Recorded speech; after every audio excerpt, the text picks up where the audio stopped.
I come from a line of women and we were constantly a family that was hosting each other. Everything was set out really cute and really thoughtful. Almost like a wedding, but not a wedding, because I've had that, I've done that. I don't need the faff of the dress of the ceremony. I would pick a Jay-Z over Beyonce. The great grandmother would be like the shocked one there. But again, I'm here to show her the world, the modern world. Well, because we're in Mallorca, I also have a insanely eclectic variety of music. It's really nice to have like the flamenco salsa kind of vibe, and then the after party would ultimately end up in hip hop. Hello and welcome back to Tables to Talk About. Today I'm talking to Sarah Vachon, olive oil sommelier. I mean, how cool is that? And the founder of Citizens of Soil, a B Corp olive oil club and refill brand who care about quality, transparency and sustainability, all while supporting women who practice regenerative agriculture. Sarah goes into so much detail in this episode about her journey with the Citizens of Soil, so I won't go overboard with this intro, but what I will say is it is the most delicious olive oil and it has been my go-to since I tried it for the first time. I've known Sarah a couple of years now as I worked with the team styling one of their first ever photo shoots and have since stocked their Greek and their Portuguese olive oils on Studio Dine store too. It's one of my go-to gifts. I know you're going to love this one, so let's get into it. Thank you so much for coming on. It's so nice to have you on the podcast when we've had like so many little connections here and there on your journey, I feel. You were there from the very beginning. I think that was like our first or second little photo shoot when we were just trying to establish what a table should look like. So it's so appropriate that this is your business now and this is your podcast. I don't even know when it was. A couple years ago, maybe more than that now. It would have been. I mean, we only launched really in 2021, so it's probably 2022. We did a little photo shoot. Yeah, we did a little photo shoot and I helped style it, and then also stocked your olive oils on the website, which is fun. Yes, and I've had your candles on my dining room table, so lots of cross promotion. For anyone that is listening that might not know about Citizens of Soil or who you are, do you want to do a little quick intro? I'm Sarah. I am the founder of Citizens of Soil. I'm an olive oil sommelier, and so I really go out and I source these small batch, beautiful, high polyphenol extra virgin olive oils from across the Mediterranean. And I tend to source from groves that are female led, so at least 50% female ownership. Yeah, working with groves that are also going beyond organic, doing regenerative practices. So there's a whole impact side of our business that really drove it from the beginning, this people and planet side. But we're probably most known for, in the small world of olive oil, of our olive oil club, where I take these beautiful oils that I've been able to find and put them in letterbox little refills that go right through the post, and people can try some of the cool things that I find out on my travels. And so you, just like a wine club or a coffee club, you get to explore different terroir and different places and different regions and styles of olive oil. People don't know that there's so many different styles and flavors that you can have. So that's we also have some oils available at Waitrose and Ocado, but the olive oil club is quite a fun experience for those wanting to dip their toe like you would in the world of wine. Yeah, so fun. Olive oil sommelier is like such a cool job title. I gotta tell you, before I did it, even when I started in olive oil, I didn't know it was a thing. I really did it at first just to learn what was a good oil. So just like, again, with wine, you can think it's a good, decent table wine, but it doesn't actually, it might have defects or it might not be the right quality. And when you're sourcing something like extra virgin olive oil, it's nothing but fresh pressed olives. And so there's no way to kind of like change the flavor, by manipulating it with, additives or anything. It's like just raw, fresh fruit juice, which means that you need to make sure it's really good at the beginning and it will last over the course of the year. And so I wanted to really understand, if I taste something early on, is that a defect that's going to taste bad later? Or is it going to change, the flavor or make it not have really strong antioxidants? So yeah, all of that kind of came about. But now it's quite fun to do sometimes supper clubs and events where I do guided tastings and people get to try. But of course, the root of it is quality, finding the best quality. So fun. I need to come to one. Where did it all start? The project, as it was, we called it at the beginning, was this side hustle, as I'm sure you're familiar with when you start businesses. It was to support really good family friends in Crete who were small batch producers. They did wine, they did olives, they did, had a lot of fruit and different things in the land. And they were making this extra virgin olive oil, and it was delicious. And we were always bringing it back to our friends in the food and drink space, chefs and bartenders, because that was the world my husband and I worked in. And they were like, this is amazing. And we're like, yeah, why does it taste different than everything else we find on the shelves? So that kind of set us on this journey of wanting to bring something to market. But the more I got into olive oil, at the time I was working in sustainability, and I was seeing that it's a commodity system. Olives, just like sugar and coffee, there's like set market prices.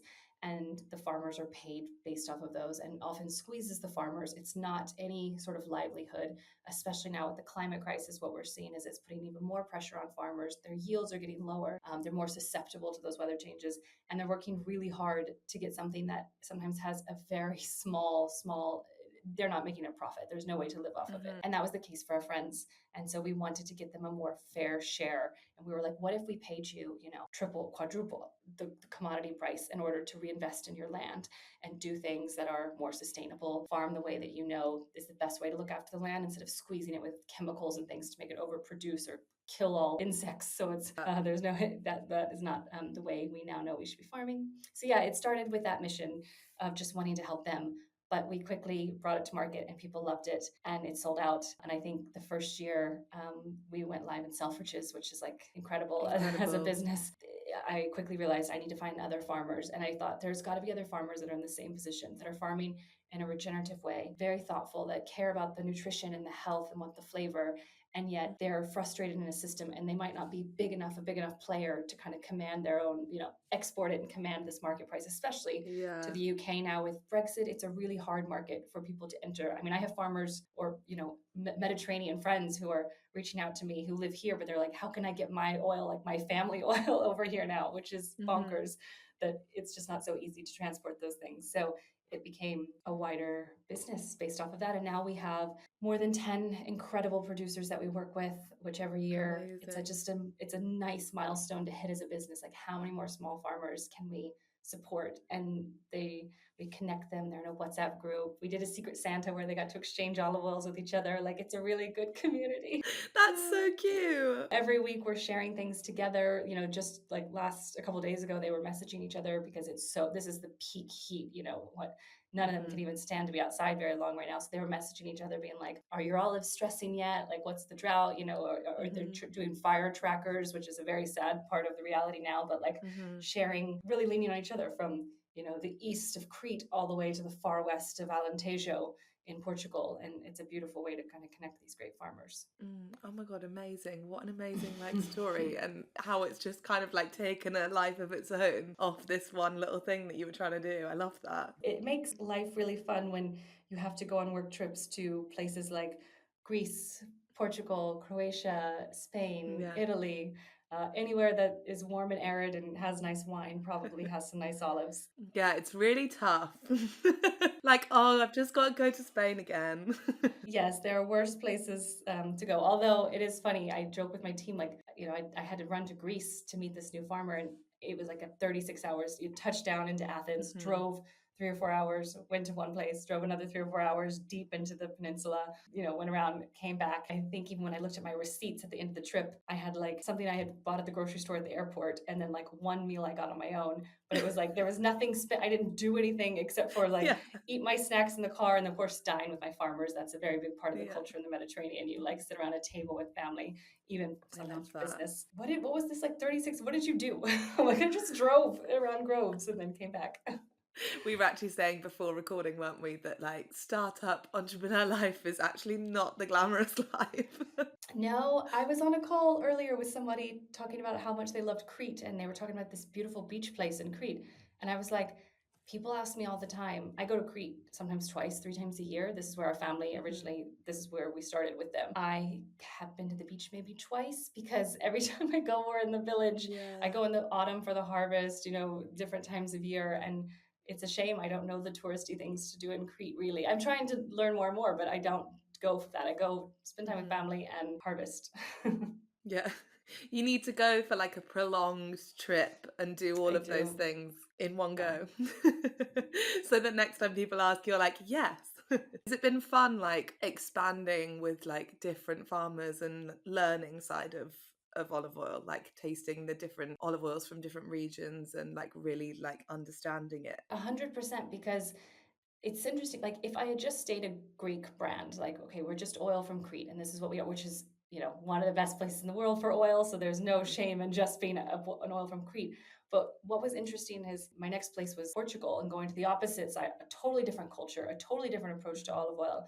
Of course, there are similarities, like this shared experience of the olive tree, but the varieties are different, but also the culture in those areas and what how they use the oil can be different. Some of the deep places that I think have a really strong connection with olive oil forever, place parts of deep into Sicily, deep into Andalusia, Palestine, into Crete is a great example. They actually have a shared way that they often process the oil, treat the oil, and it is like actually Mhm. like sacred in those places. It's wrapped into religion quite deeply, and Yeah. like when we baptized our godson, there was all extra virgin olive oil from our groves was a Love part of the that. process. My husband, when he did a ceremony for Greek Orthodox, same thing. It was like that was a part of the process, and you get scrapes and you use it on the, like your grandmother would Mhm. put olive oil on the scrapes that you get. So it's like a full immersion from religion to It's lighting a candles to lifestyle. your soap. It's a lifestyle.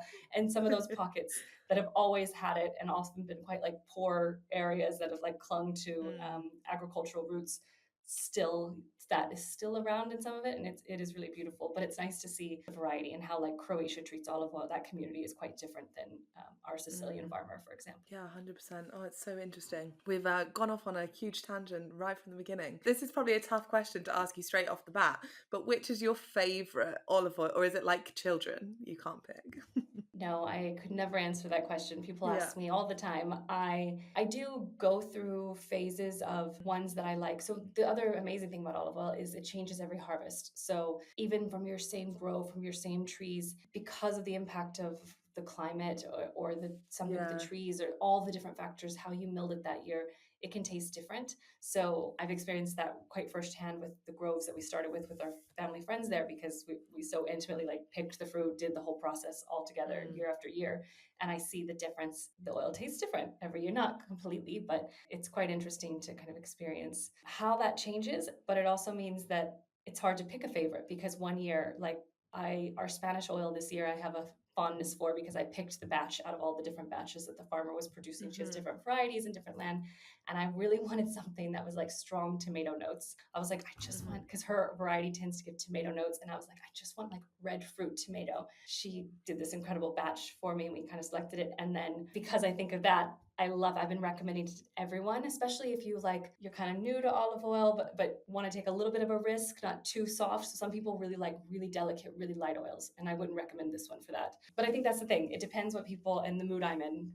All to say, I tend to recommend Greek oils a lot because they tend to be crowd pleasers. A lot of them aren't particularly bitter, depending on the variety. Whereas Italian oils, I'm very careful about recommending, even though they're probably the most famous and most celebrated for the quality. They can be Hmm. really punchy and really strong. And I would never, even myself, I'm quite sparing with those. But it depends on the day of the week. What I'm cooking will depend exactly what oil I use. Yeah, exactly. Because everything's got a different flavour, right? So, Yeah. okay, well, today we're going to be talking about your dream dinner party. Clearly, I feel like you're a foodie. Do you like to host? I love to host. I feel like I was bred and raised to host because I come from a line of women that this is what they do. So I had a very big impact from both my grandmothers and my mother and aunts and everything. And we were constantly a family that was hosting each other, cousins, Hmm. aunts, uncles, everyone around. Maternal grandmother in particular was quite celebrated for just really knowing how to like look after and have everything done up quite nicely, and literally like how she served food, even if it was just me and her, having like it was everything was set out really cute and really Yeah. thoughtful, and it was something she took a lot of like pride and enjoyment in. And I think even now on a Sunday afternoon when my husband and I are working on our business, I'll set up like little food tray, like a charcuterie boards and things to kind of snack Yeah. on, and I'll kind of do the night, and it's just the two of, like, it doesn't matter, but it's something I just Hmm. enjoy. So yeah, I Yeah. think that part of it I love. Just it been ingrained into you from young. Yeah, I wish something else had like more athletic ability or, or something, but no, here I am enjoying setting up a table. Like literally, I love setting a table. I would prefer to have that than be really good at a sport. Or, I mean, Everyone has their thing. That's what's beautiful. okay, so will you be hosting your dream dinner party? Yes, and I often do actually think of this dinner parties and things I'd love to host. I think of big birthdays coming up, and I'm like, oh gosh, I want to invite everyone to Mallorca and do something. When Yeah. my husband turned 40 a couple years ago, last year, I wanted to do this big event and like host everyone actually, and we ended up going back to the States. But I love this idea and I often think about that. But I do host Thanksgiving every year here as an American, and that is kind of my chance to shine. People know they're coming to yours with Thanksgiving. Okay, so you're going to be hosting your dinner. Where are you going to be hosting? Set the scene for us. This has actually got to be in the Med. This is going to be in a place like Mallorca. This is a dream I actually have, and it's on my board to achieve in a couple of years, is to have almost like a wedding, but not a wedding, because I've had that, I've done that. I don't need the faff of the dress of the ceremony, but that sort of, we kind of had a wedding actually at a villa in Spain, and I love this idea of having a dinner party at a villa in Mallorca or a peaceful place like that. The scene is golden hour in Mallorca, cliffs, see the sea in the distance, and olive trees around, of course. Yes, love that. What a location. Are you thinking of like a specific place that you've been when you think about it? I actually only been to Mallorca twice, but the vision of these places that I find talk about that connection across the Mediterranean, because the olive tree unites us wherever we are, be it in Crete, be it in Sicily, which I'm more familiar with, or Spain, where I used to live. It is just that arid kind of rocky bit of land with beautiful orchards of olive groves and rural settings. So, and that bit of that typical stone house that you see. So I don't have a specific spot, but it's abundant in places like Mallorca. Yeah. What are you going to be doing with the table? I mean, how a table's set up, I love like sharing style. That's again how we had our wedding, big plates and everything set across the table. There would, of course, be beautiful tall candles sat across it.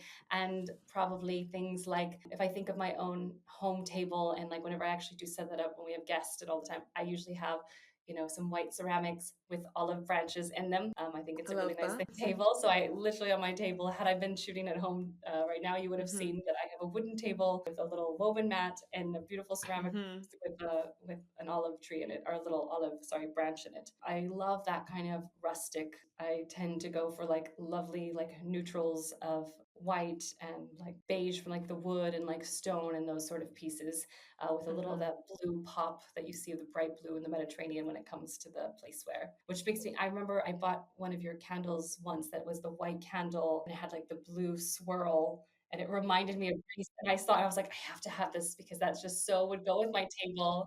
Yes. And I'm like, I just I have think to. that might have been one of the limited edition ones I did when I was doing the It was a one off. It was literally someone just yeah, like did it once. when I Yeah. was doing the like candle of the month ones. It must Yes, have it been was one one of of those. those. And Oh, that fun. style, I just love. I just gravitate towards Mediterranean, like absolutely. Do you have like specific pieces and stuff at home that when you're hosting you always bring out, or I like people feeling like really hydrated and looked after at the table. So there's always like lots of water jugs. Like I think because my friends and I, we like to drink. My husband works in the drinks industry, so we're drinking a lot of alcohol. So I want everyone to stay like really hydrated. And I like to have all the, salts and peppers and all those kind of standard things. I also, even when it's just the two of us, like we exclusively use like linen napkins at home. And so I love napkins, and I have a napkin collection of different ones that I kept by when I travel sometime, or like my sister-in-law gave me these beautiful ones that they were like love notes printed on them. So it's just like white oh, and so black, like cute. typed. Yeah. So I have a nice little linen collection. I don't just save them for guests though. Like they're actually quite worn because we use them all the time, like every night for dinner. Again, even if I'm like just at home, like watching Netflix while I eat dinner, I usually use my nice napkins from a sustainability perspective, but also because I grew up in this environment where my grandmother hosted so well. She had a beautiful collection of crystals and glass and china and everything, and so did my mother. My grandmother probably used it more. My mom, it was like only for special occasions, and I Yeah, off hated that. limits. Yeah, and I just didn't like that at all. And so to this day, like anyone gives me something nice, like it is not going on a shelf, like we are using it. So any of our nice glassware that we ever got is like a gift or from a wedding present, or it is out there on a Friday night, my husband and I having pizza, like we will use it because I think that's, and so when we have guests over, of course I bring out all of that. And it's usually quite eclectic sets because it's things that we've picked up at markets and antique things. And Yeah, I love that. I think you need to use those things on a daily basis, and those by using the special things like day to day, it makes like the everyday a little bit more elevated, right? absolutely. Otherwise, it's like, I mean, you might have like something that's really difficult to clean, like a nightmare of a glass that, that is just hard to clean that you don't want to use every day for your wine glass. But I do But think then I feel like that takes the joy out of using it. If you know that it's gonna be a nightmare to clean. So then you're like, "We'll leave that one in the cupboard." yes, but no, definitely beautiful glassware, but an eclectic look of it. And I do Mhm, also like beautiful ceramics out on the table. So that's all, but nothing is to a consistent pattern, mhm. unfortunately, because I Yeah, usually don't we're a have the bit budget to buy the whole set. I think it's lovely when you go to somebody's house, you can see that like eclectic collection of things that are very mismatched, but because they've been picked up from travels or bought along the way, and you've got kind of two of these glasses and two of these glasses, and everything kind of goes together and looks great, but it's everything's got its own little story. Yeah, and I think if you kind of all stick to a theme, like when you buy things, most of our napkins are Hmm. neutrals, just plain, don't necessarily have a Yeah. print on them. Most of our ceramics are white or cream, so it does kind of Hmm. consistency. So you're not coming in and it's like a rainbow of crazy chaos and colors, Hmm. and every glass is a different color. It creates that like simplicity. I like the neutrals because I like the food. I love colorful food and I like that to like pop and show up. So I actually don't want Hmm. the plates to be too distracting or too over the top, and then you don't acknowledge the like dark plates, or sometimes that I think you kind of lose the beauty of the food in them. Mm. Yeah, that's such a good point. Okay, so we've set the scene. Who are you inviting to your dinner party? I told you before, this is the most impossible question, because you could give a lot of different scenarios depending on your mood that day. I mean, I guess taking it back to talking about my grandpa, this coming from like a family legacy of women being incredible hosts and being kitchen proud home chefs as they Mm. were. I would like to have my great grandmother, who I never met, but my she must have taught my grandmother everything, who was amazing. Mhm. And I know she had like 16 children and proper farm woman Wow. and a frontier life in Texas. And I'm very fascinated by this woman's life. And so I would love to meet somebody like that and have them at the dinner to talk to her and ask her, and yeah, and have and show that, because I often think I am very privileged from the women in my family, what they came from, the fact that I have the life that I have in London. And yeah, think of what a lot of our, particularly women in our family, used to have to go through. Again, 16 children, because that Wow. was just how life was. And I think, God, I'd love to Mhm. show her, like, you could just have one or none. Look at this. I could go on like a train to Paris for the weekend, but then we could still have the appreciation of hosting, the shared thing that we still loved. That's like, I guess, the sentimental one. I love comedians. I Mhm. love stand-up comedy. I watch it and Yeah. listen to it all the time. It's like the thing. I guess a lot of people watch like reality show. Like I don't do that. Mhm. My like, and it's not trash because it's an art form, stand-up. But like that's the thing I want to Yeah. listen to. Like instead of celebrity gossip, I love to just listen to stand-ups, a whole range of Mhm. them. So someone like Dave Chappelle, who I think is one of the Yeah. most brilliant comedians, and I just can imagine him at a dinner party would be just fascinating, like his whole viewpoint on everything. I mean, there's other ones that I love, like I tend to know the American ones more, so but I feel like he's probably my favorite. He's one that I've actually gone to see in person when he came to London. So like if I paid for a ticket, I feel like that'd be fun. And then I also really like musicians. I mean, who doesn't like music? And I think Mhm. if you're thinking of creating an eclectic, like there's a really nice thing when you plan a dinner party that you want interesting parties to be there and not all the same sort of people. I remember Mhm. with our wedding, we were like planning how to sit people, and oh, these people get along. It's It's tough, but we had a lot of enjoyment with it. And so I think at a dinner party, of course you want like friends, but if I could pop in these guests and I have, someone like Dave Chappelle, I have someone like my great grandmother who's just hanging Mhm. out. Yeah, some sort of musician. And one of my favorite musicians, I know a lot of people say Beyonce would be their answer for this. I would Mhm. actually pick Jay-Z. I think Jay-Z Love that. is, I know, it's so funny. I do like Beyonce, but I actually went to their concert and I think I was one of the few women there that was like, I would pay just to see Jay-Z. Like I would pick a Jay-Z over Yeah. Beyonce. As as incredible as she is, and she's also from Texas, so I have a lot of pride. And she certainly works harder at those concerts than he does. I think he's an Yeah. incredible poet. I think he's an incredible poet, actually, and I like really enjoy whenever I've heard like interviews and his perspectives. And he's done a Mm. lot of therapy and things over the years that make him really an interesting perspective. And so I'll have a little song session at the end. Yeah, it's dual purpose. I like it when people pick like a musician as a guest because it's like, I wonder if they'll perform after. Yeah, that would be part of the deal whenever I make this contract with him to come to my dinner party. Yeah, here's your invitation, but there's one clause. Amazing. What do you think the dynamic would be between your guests? I know Dave Chappelle and Jay-Z are friends because I've heard them there are many awards that they've received for different things. Honorary Yeah. knights mention each other. So I think the great grandmother would be like the shocked one there. She'd be like, what's going on? But again, I'm here to show her the world, the modern world. I think also an entertaining woman like Dorothy Parker, who I don't know if a lot of people have heard of here. She was an American writer, but she was known for having this like really wild party life and being like total life at the party, a bit of a Okay. drunk.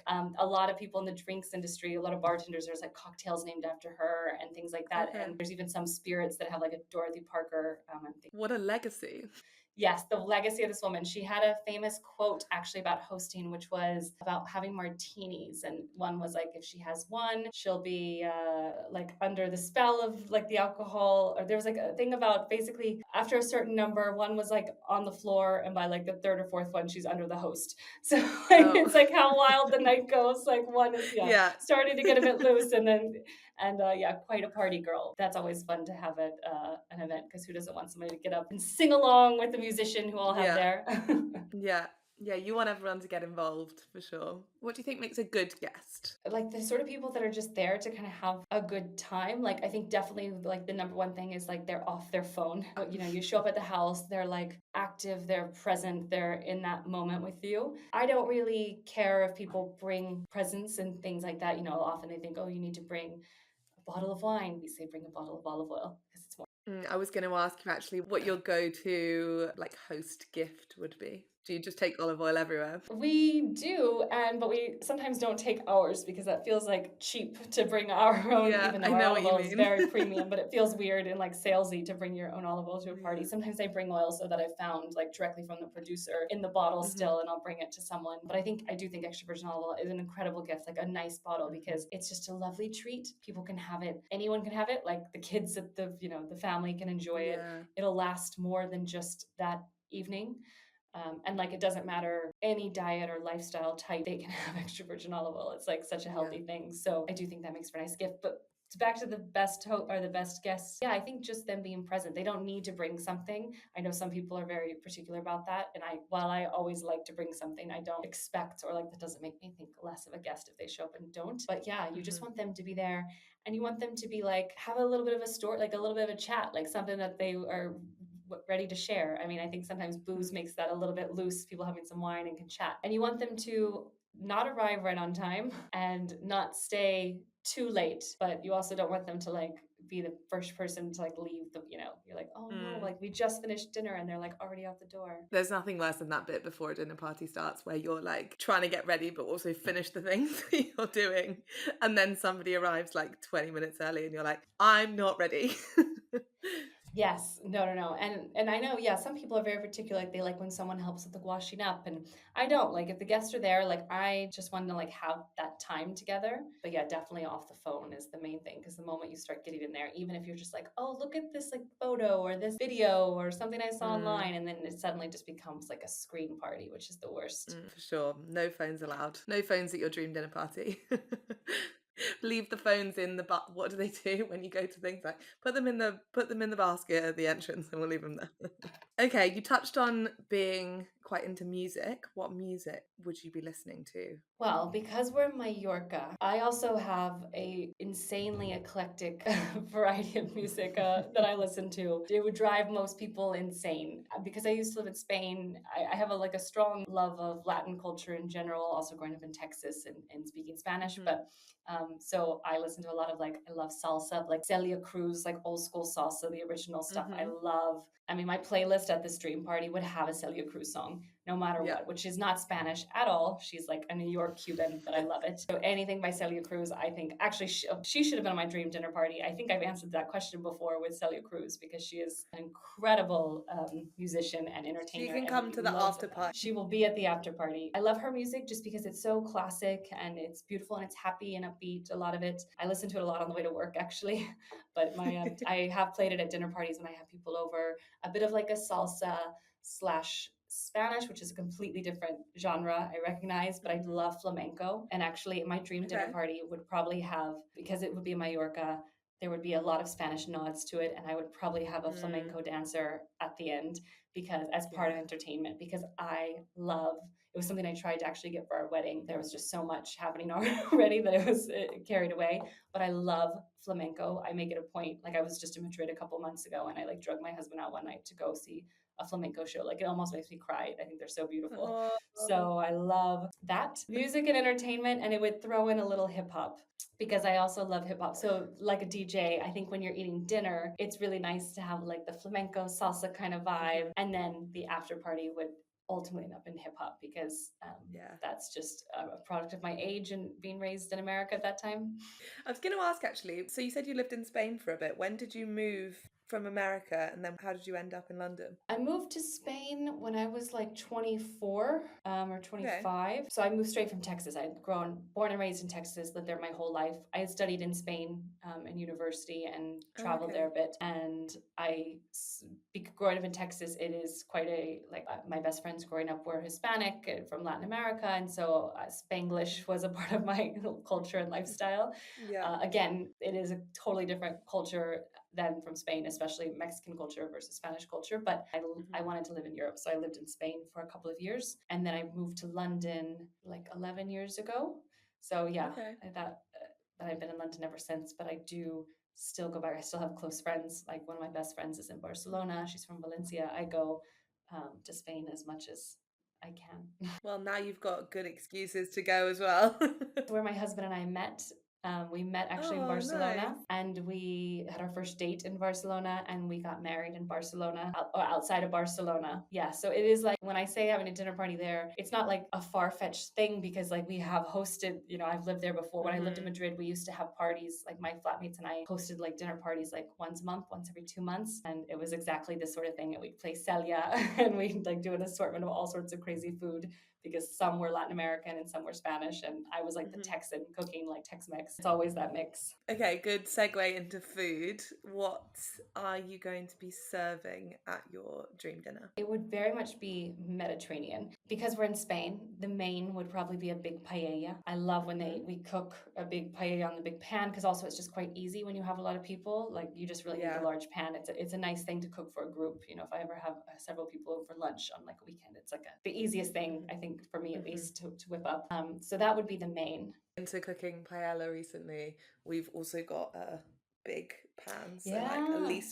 at least once a year we'll try and get it out and have people over and do that. And it's a quick, easy. Well, I mean it's not quick, but it's quite a simple. Once you've got Yes. everything in there, Yeah, very you can stress actually free. enjoy. You can enjoy being with everyone. Yeah, which I think is important. So if I'm thinking that I'm having to cook and this isn't catered, and then before that on the table would be big, beautiful, colorful, the sort of salads that don't have lettuce in them, like hearty, beautiful, Hmm. warm salads, rich salads, depending on the season, which I do see this in the summer. So it would have things like beautiful, like watermelon and melon salads. I need Mm, feta yum. cheese on most things that I eat. I need multiple types of olives. So my favorite table olives are not olives for olive oil, but my favorite table olive. Hmm. I love that you have to say table olives versus olives with olive oil. I don't need somebody in the olive oil space coming for me about my preference in olive varieties for oil. But nocheladas, which are they're the big buttery ones that are all over menus Yeah, now. they're my favorite as well. Best table olives. But then I also really like some small Greek Kornecki varieties that don't have a lot of meat Mm. on them, but they're quite like punchy in the taste. So yeah, I need an assortment of olives, of course. I need Yeah. big salads and lots of color. I need paella. And then for dessert, I'm not really a super dessert person. Usually, if I'm traveling in the Med, I'll just have like ice cream just as like the walk after dinner. But for a Hmm. dinner party and something again that I could make because I'm not a great bakery, I don't bake at all. Hmm. Like a chocolate mousse. So a beautiful Oh chocolate yeah. mousse with extra virgin olive oil on top and a bit of sea salt. And Yeah, that's just yum. like what I could actually do and enjoy. And then I do kind of like affogato or affogato. I don't Hmm. how you say it. Yeah. Yeah. In I know what English. you mean. With a little bit of espresso and vanilla ice cream. That's what I'm Hmm. talking about. And I think those are like such lush, like perfect after dinner desserts where it's like chocolate and coffee and all that goodness. Yeah, and it's all Like, I like it when everyone like stays around the table and you kind of have dessert, but you're also having coffee, and like those like chats that you have at that time of the night, I feel like are always. Well, and because this is the Mediterranean and particularly Spain, this meal would go on for hours. So this sobremesa, which is this concept of the hours, I think again it's becoming more popular. People are talking about it now, but it's this Spanish word that is there. We don't have the word in English. That is literally about the time after you eat, the chatting and lingering over the table. Those like Oh, I love after dinner that. hours. Sobremesa means like translated, it's like above the table, like what we're doing at the table. But it's the I've concept never that the heard that Spaniards before. have. Oh, yeah, sobremesa. It's beautiful. I love the expression. That concept, actually, I think it was in my wedding vows, even that word, because my husband and I talked about it so much. Like the enjoyment of like after meals, still like sitting around a table and like having conversation, like drawing your meals out. And so in a place like Greece, which we go to a bit with our family there, and Spain, it's that after dinner where you almost start to become hungry again because you've just been chatting and drinking around the Yeah. table. So after the dessert, of course, you can bring like a cheese course, which feels very British coming in after your Yeah. dessert. But then in the med, we would probably bring out fruit and nuts after. So we usually bring out things like walnuts, and depending on the season, if we're thinking summertime, we might have like figs, or if it's like the winter, it would definitely be oranges, or in the autumn, we'd have apples. So having those like seasonal nuts and fruit, and that to me, when you get to the nuts at the end, when you're starting to feel like it's like, yes, you've eaten a lot, but it's like delicious, and it's like such a, I don't know, like I feel like you really actually give your body everything it needs because you have this whole meal and then you still get like fruit and nuts, which are really. Yeah, I mean that's a much healthier like end of night snack than most would probably go to. Yeah, it's one of my favorite things in Greece when we're with our family there. Because we always have the whole walnuts, and we're cracking the walnuts, and because we're always there in the autumn for harvest, so it's around harvest, and we're cracking walnuts and we're like peeling apples and eating those like late into the night, drinking raki, like the straight spirit. And it's just like it's such a nice thing. Like I know it's not healthy to be drinking for hours, and this whole podcast now sounds like I'm an alcoholic. I actually don't drink that much No, but you're anymore, like, but I'm eating fruit and nuts to counteract it. yes. And there's something about like the whole food nature of cracking open and walnut, peeling back an apple, and sitting around with Mm. friends and having a drink that is so takes you back to like antiquity. Like this is what people did all the way back. This is how we had company together. I've never heard that word before, but I love it. Oh, yeah. Look it up after this. There's a lot. Yeah, no, I Yeah. will. Okay, so I mean, we've done entertainment. You're having a flamenco dancer? Yeah, yeah. If I get Anything this else? party pulled off, I love dancing. So I mean, the flamenco dancer is just like it feels like one of those things. I was recently actually with a producer in Tuscany, and she works in the arts, and she does a really big project for the local community to get people involved in Mm. opera, which is like a dying. Sadly, like there's not opera houses like they used to be. People don't go to the opera like they used to be. So she has doing Yeah. like this whole thing for the arts, and at this dinner party event where they were raising money for this program, there were opera singers at the tables, like just dining with us. And then they got Mhm. up and sang. And I was Oh like, my this God, is the amazing. best, coolest thing. And I was thinking, God, I would love one for the olive oil business to have an event where we have some Uh-huh. like opera singer or something get up, but it felt like not like taking a stage. It just felt so organic, like coming out of the crowd. Yeah. I love that sort of, and to me, flamenco is a similar thing. Like I've been at restaurants, and especially in the south of Spain, these situations where somebody just gets up and does a few seconds, of a clap, and the little they Mhm. say one of the poems, like one of the little lines. And we do that in Greece as well. Like there's little poems that you can read, especially like men will Okay. say them about women. And so they have like these lovely little poems that they would like sing out as like love songs, and people Oh, reply back. And I just love all that like folk sort of things. I think it's really beautiful. And it's also like very like casual in the moment. So I would love for something oh, like that to be there. lovely. But of course we have It Jay-Z. must. So I mean, God, if he's at the dinner party, it's a whole different thing. I wonder if he'd get up and get involved. He's a pretty eclectic man of the world. I think he might like enjoy at least, doing something along with flamenco. Oh, amazing. Okay, I have some quick fire questions for you. Sweet or savory? Savory, Every time someone says that, I'm thinking like, no dinner party would be complete without. olive oil. I mean, that's on brand, but I was literally thinking you could do without alcohol. For some audiences you do without alcohol. I could do without dessert for sure. So what Yeah. could I not do without olive oil?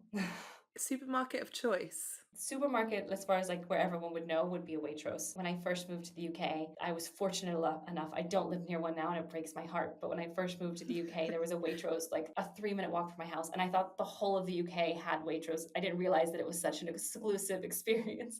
I remember going into some of the casual, smaller corner shops, and actually sometimes the Waitrose had the prices weren't that dissimilar, even though it was such a nicer because the smaller stores often have higher prices than it was a big Waitrose. I worked at an agency, and like almost every day or two after work, I would walk on my way home by Waitrose and just like de-stress by walking through the aisles because it was a big beautiful Waitrose, and I loved just the produce section. Like that's such a foodie thing to be like, I found such like joy going to the grocery store after work, but I did. And it was probably like 3 years that I went every couple of days after work to this big Waitrose. So there's a big promo for you, Waitrose. I love you.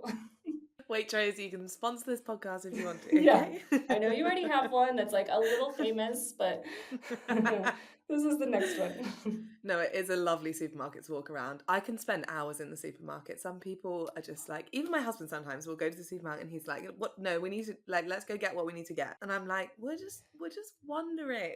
I I'm just think, gonna I have mean, a look." it depends, but like also when I travel, I go to every store. I'm always looking at like because I also like love because we both work in the food and drink industry, my husband as well on the drink side. Mm. I'm constantly like what's on trend. Like when I go back to America 2 or 3 times a year, and sometimes I just take pictures of shelves, which is so funny. I Oh, just took a picture of interesting. like the bean aisle for my friend that works at Bold Bean, and I like sent her like a Yeah, WhatsApp of like the founder of Bold Bean, who I adore, because I was like, look at what's going on in the bean space in America. yeah, It's like yeah, just yeah. showing. I just love what's coming up in the category, like canned wine and things like that. And kombucha were so big in the US before they were here. And so it's so interesting to kind Yeah. of, I love, or like Spain, the aisles of jamon, like just ham legs in a grocery store. Like there's Mm. a whole aisle of ham legs. This is so bizarre. It's just, I think that's what I love about it though, is when you go abroad, it's like a whole new supermarket that you've not explored Oh, before. And every turn you're like, what's that? Or like, oh, I'll take that home. And my suitcase just ends up being full of like random snacks. yeah, when I'm on the continent, I love Carrefour. I used to live Mm. by Carrefour, the French supermarket chain, but when I lived in Madrid, that was the nicest grocery store around me, and it was like Yeah. brought me so much joy. So even now, last year we lived in Paris for a month, and every like couple days I went to the Carrefour. My husband was like, "I don't get it. Like, why are you?" And I'm like, I'm so excited that there's a Carrefour." You're like, it's fine, I'll go on my own. Yeah.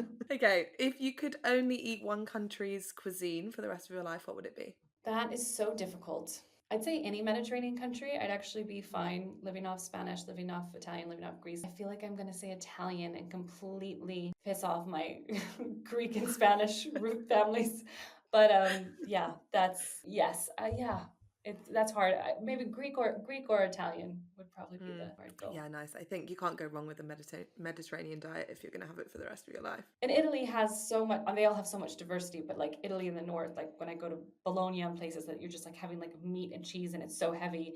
And then you go down to like Sicily and it's like colorful and seafood. And so at least you get a range. That's what I love about Italy, though, is like every place there's new foods to explore, and every place has their like main thing that you see everywhere. And then you go to the next place along and it's completely different. Yeah, Spain is the same as well, actually. The food varies massively region to region and everything is quite different. But yeah, I do love pasta.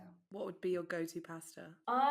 My go-to, if it's just like a weeknight and I'm trying to cook something quick, I make like a pasta, the tuna pasta. I really enjoy the challenge of cooking things from your pantry or Yeah. things that like, I mean, as much as I love fresh cooking, but you know those nights when you're just in a rush and you haven't even made it to the store all week to get in your cupboard and whip up magic. Satisfying, isn't it? It's so satisfying. And my husband is like, there's nothing in the fridge. And I'm like, okay, There, challenge yeah. accepted. And I'm Yeah, like, we got literally. capers, we got olives, we got, You just watch. yeah. Yeah, whipping up like an anchovy pasta or a tuna pasta with capers and Mm, olives so quickly.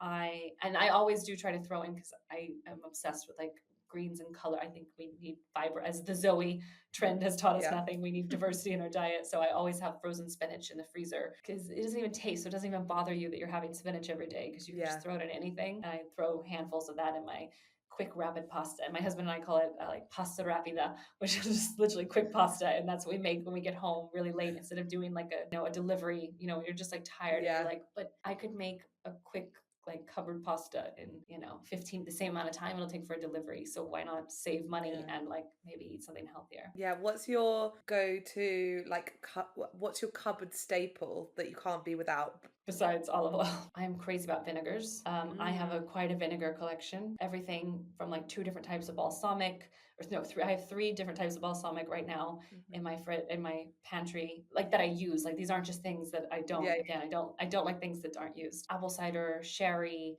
red wine. I do the whole mix. I love vinegars, and I put splashes of them in a lot of things. a couple more. Takeaway of choice. I love Thai food because it's something I also just don't like. I cook so much, almost exclusively Mediterranean or tacos at home. Yeah. So when I order, my husband's always like, "Why don't we ever go out for Italian?" And I'm like, "Because like we cook that at home." Yeah. But I'm not that I cook like an Italian, of course, but yes, Thai. Thai is my delight. It's one of my favorite foods. Like outside of the Mediterranean, it's my favorite. Same. It would be my one country's cuisine. I traveled there a couple of years ago. We were there for like 2.5 weeks, ate it every day. I was actually even I had food poisoning before I got there from Oh no. Singapore before. And yet I ate it every day and I never got sick of it. I remember hearing from this American friend who had gone there for like a week and she was saying the last day they had to go find like a taco plate. They were in Texan, of course. They had to go find like a place that had like tacos, Americana food. And I was like, oh my God, like it was only a week. Like I was there for like all this time and still came back. I was like, that food was the best. It's so varied. There's so much. I don't know how you could get bored of it. Yeah. What would your Thai order be? I'm a pad thai sort of person. I love Yeah. it, just pad thai. I love the papaya salad. When I was there, I did a Hmm. cooking class to like learn how to make all of that as well. Not that Yeah. I have ever done it. I still just order those. But Yeah. yeah, simple pad thai, nothing fancy. Yeah, nice. Wishful thinking that you're gonna whip it up at home all the time. Okay, last one. Top three herbs and spices. So those are different. Herbs and spices are so different in my world. Go top three herbs and then top three spices. Basil, I always have a basil plant, like Hmm. always. I use basil all the time. I make pestos, I love basil. Oregano, that's like the Greek, how I've been taught by my friend Maria there to cook is like, and I buy it in Greece. Like we go through so much oregano on everything. It's so healthy for you as well. My God, oregano. So those two are used constantly as far as fresh herbs. I mean, I'd like to say I use more parsley than I do because of like Spanish food, but I do love a good Yeah. parsley. On spices, every day I put cinnamon in like at least two things. I love Amazing. cinnamon. I put it in coffee, like as a Nice. like a little. Although I've recently switched to like a whole other thing. But anyways, I put it on top of like hot drinks like that. Don't need to give you my random health things. I put it in pasta sauce. Like it's really good Hmm. in meaty sauces. And this is something I don't know if they do in Greece, but I was taught by, or I don't know if they do in Italy. I think they must do. I haven't taught, but yeah, Greek family put Nice little hack. cinnamon and everything. Yeah, and it's so good for you. Especially in the morning. And one of the reasons I put on the coffee, other than it's delicious, is it helps regulate your like sugar. So it's a really good thing Oh if yeah. you're quite sensitive to sugar, which I like react like a child on sugar. So I like go high and I crash. You keep the cinnamon and the coffee coming. My husband wants chili flakes on everything, so we tend to go through a lot of chili flakes. Yeah, I do use like the blends of za'atar as like just a hack. Mm, The za'atar spice mix, so yeah. that is quite good because it just adds like a beautiful flavor to a lot of things if you want to make it feel a little Middle Eastern. Oh, sorry, paprika. My God, paprika. There's the Spanish in me. I'm like, what is the thing that I use on everything? I'm like, paprika. Yes, I put paprika on Bin the vegetables and chili everything. flakes. We're having the paprika Yeah. instead. Paprika is I go through, and that's another thing that I buy in Spain, just like I buy my oregano in Greece. I buy my paprika in Spain, and in my little chinita, I think is the brand, and I put it on everything. I think paprika would be one of mine as well. That was so good. Do you want to let people know where they can find you and where they can buy your olive oils if they don't already Yes. follow you? Well, if you're in the UK, you can get our oils at citizensofsoil.com. That's where you can check out the Olive Oil Club. We're also in Waitrose and Ducato with our Greek and Spanish oils. And then we have these beautiful extra rares that you can find at places like Selfridges and Fortnum Mason. But you can also, if you follow us on Instagram at Citizens of Soil, you can see when we do events like supper clubs, olive oil tastings, or just follow like our guides. We're about to jump off into harvest season. So you will see lots of updates from the groves, understand how olive oil is made, hear like behind the scenes from farmers. So yeah, it's a nice time to get your head and your mind around the world of extra virgin olive oil. Yeah, I love seeing all your updates of like where it's all at and how it's all progressing. It's so interesting. I feel like I've learned so much about olive oil from following you. Oh, amazing. Thank you so much for listening to this episode of Tables to Talk About. If you enjoyed it, I'd absolutely love if you would subscribe and leave us a review. It really helps people find us and allows me to get the absolute best guests that I can for you. If we've inspired you to get hosting and you fancy yourself some playful tableware, or you need help setting the scene for an upcoming event, you can follow us at Studio Dine on socials or check out our website studiodine.com for more. I'll see you next time.